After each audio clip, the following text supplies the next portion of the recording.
Hello guys, welcome back to this channel. In this today's tutorial, I'm going to show you how to create a moving disk effect on Kinemaster. Okay, let's get into it guys. I have opened my Kinemaster application on my mobile phone, and as you can see I have created a project. And first of all guys, I'm going to add a music disk to this project. I'm going to select layer, and then I'm just going to select media. Okay, and then I'm going to go to my pictures album, and I'm going to add this music disk to my project. Okay, and now the disk has been added to this project, and then I'm going to show you guys how we can make a moving disk animation or moving disk effect.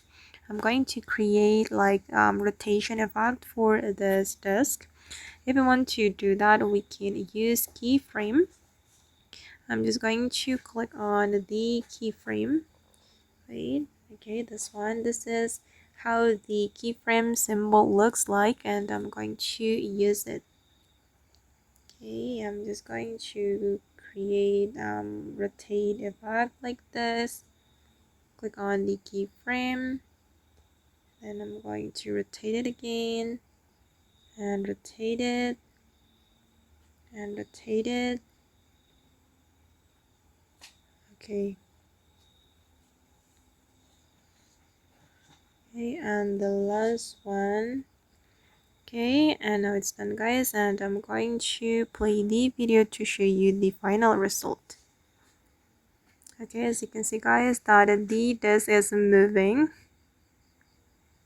and you can keep adjusting until you're satisfied with how it looks.